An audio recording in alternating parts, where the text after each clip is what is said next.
نحمدہ و نصلی علی رسول کریم اما بعد۔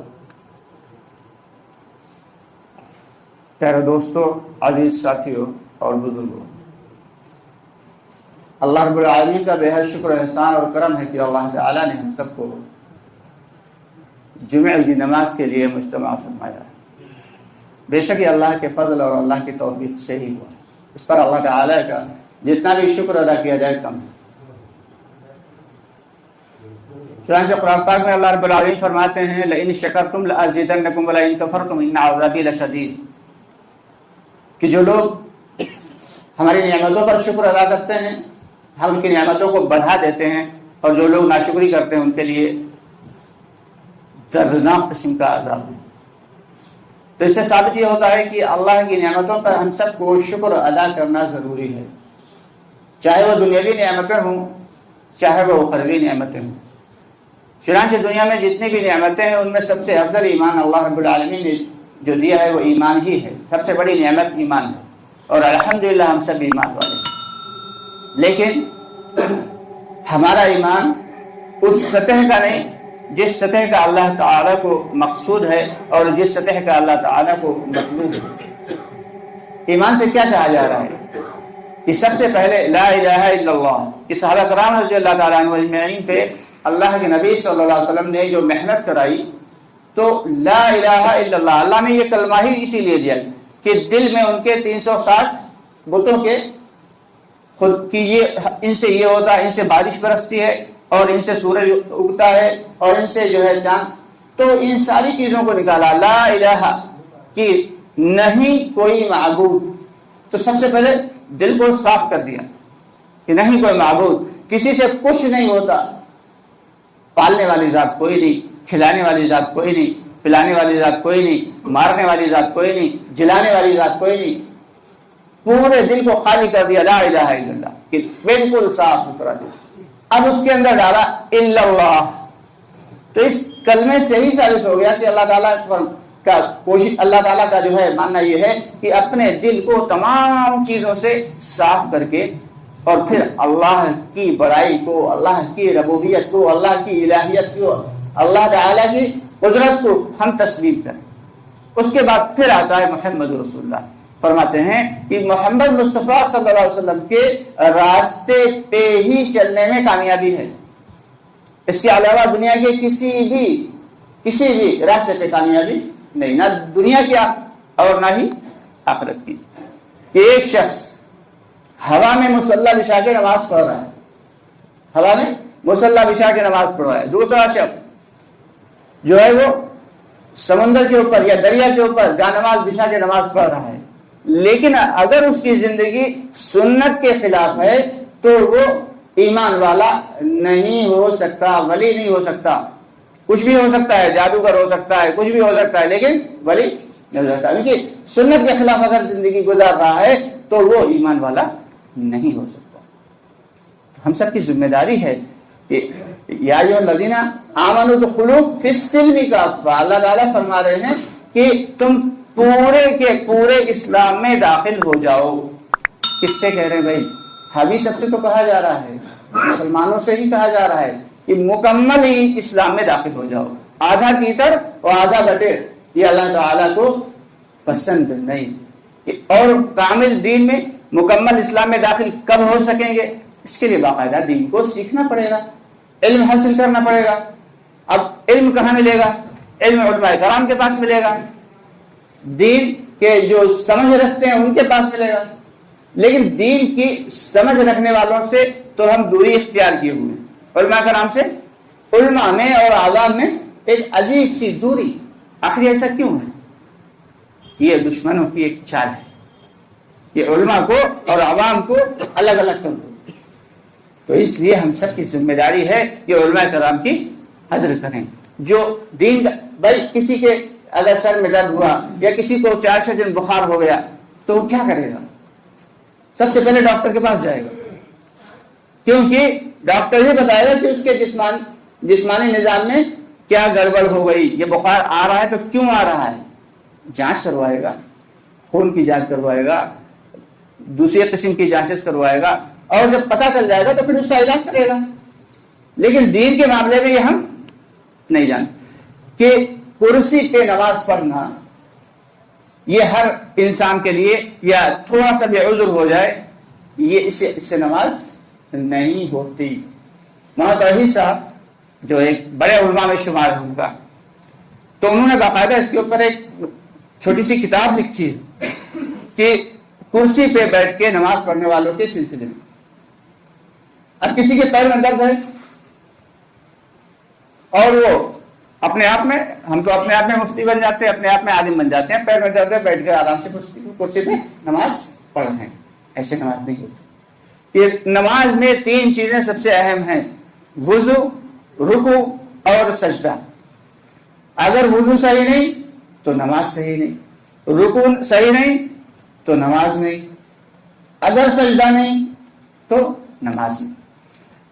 تو اس کے لیے باقاعدہ علماء کرام سے پاس جائیں کہ ہمیں یہ عذر ہے. ایسا نہیں ہے کہ کرسی پہ بیٹھنے والوں کی نماز نہیں ہوتی, ایسا بھی نہیں, بے شک ہوتی ہے, لیکن اس قسم کا عذر بھی ہے یا نہیں ہے یہ کون بتائے گا؟ یہ تو علماء کرام بتائیں گے. تو اس کے لیے ہمیں باقاعدہ پہلے معلوم کریں کہ ہمیں یہ دقت ہے.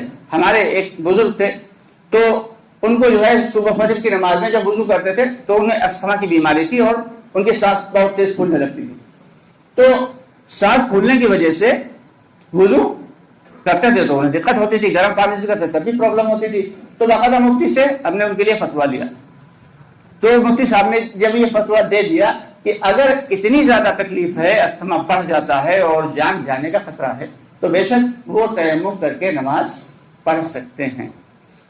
تو اس کے لیے باقاعدہ علماء کرام بیٹھے ہیں نا, مفتیان کرام ہیں نا, اسی لیے تو انہوں نے دین کا علم حاصل کیا. اور ہمیں ان کے پاس جاتے ہوئے شرم آتی, ہم تو خود ہی عالم بن جاتے ہیں کہ پیر میں درد ہے تو بیٹھ کے آرام سے کرسی پہ نماز. ارے نہیں بھائی, کرسی پہ نماز پڑھنے کے بھی اصول ہیں اور اس کے بھی قاعدے ہیں کہ آدمی اگر کھڑا ہو سکتا ہے تو کھڑے ہو کے نیت باندھے اور قیام کرے. جتنی دیر قیام کر سکتا ہے اتنی دیر قیام کرے, اور اس کے بعد اگر بالکل بساط بھی ہے تو پھر اب بیٹھ جائے.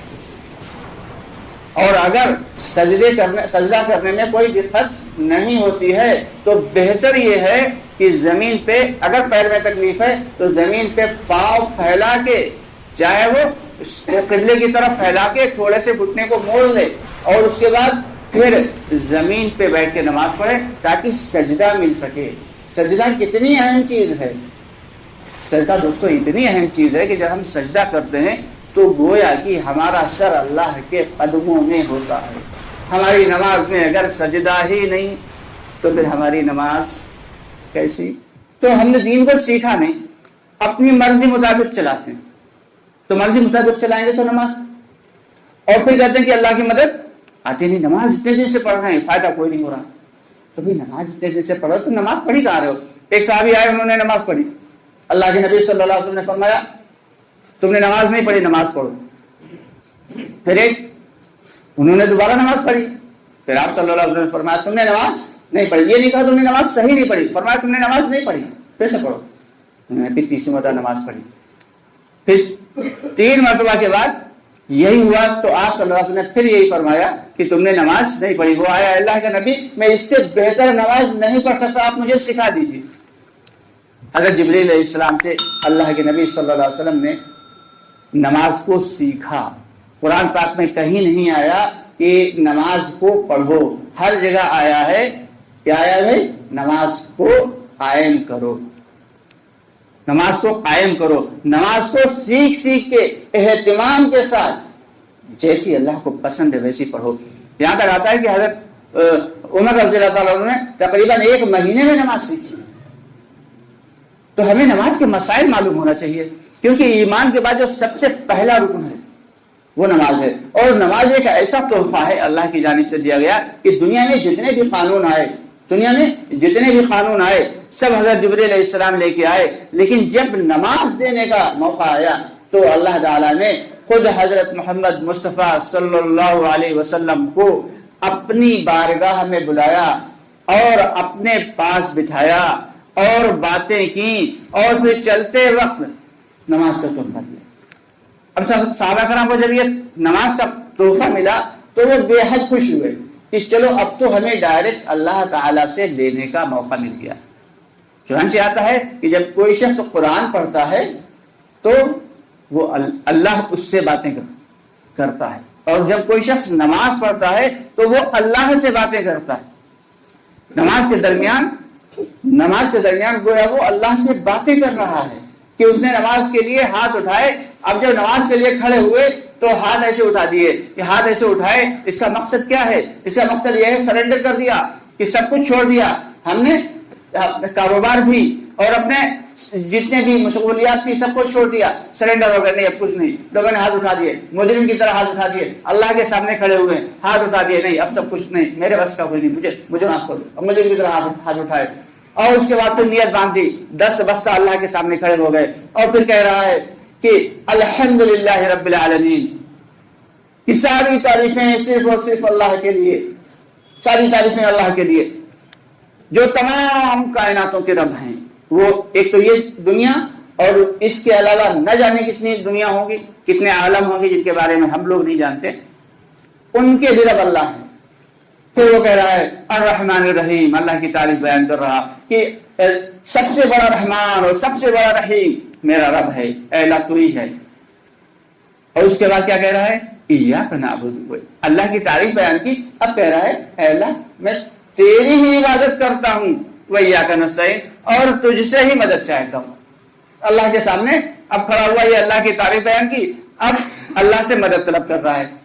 اور پھر کیا کہہ رہا ہے؟ کیا مدد چاہتے ہیں؟ اہدنا الصراط المستقیم، کہ ہمیں سیدھے راستے پہ چلا دے اللہ، ایسے راستے پہ کہ ان کے راستے پہ نہ چلی ہو جو گمراہ ہو گئے، اور ان کے راستے پہ بھی نہیں جن پر آپ کا غضب نازل ہوا۔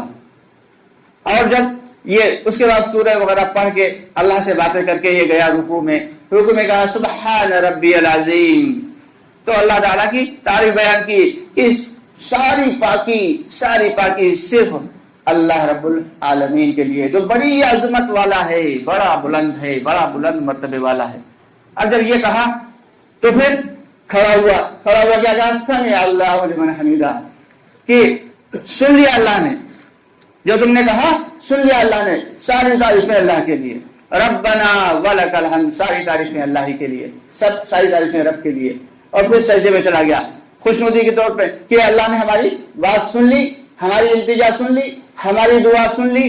اب یہ چلا گیا سجدے میں، اللہ کے سامنے سر بسجود ہو گیا، کہ سر بھی، ماتھا بھی اللہ کے جو ہے قدموں میں، ناک بھی اللہ کے قدموں میں۔ نہ جانے کتنے لوگوں کو ہم نے ایسا دیکھا کہ سجدے کر رہے ہیں لیکن ناک نہیں لگ رہی زمین پہ۔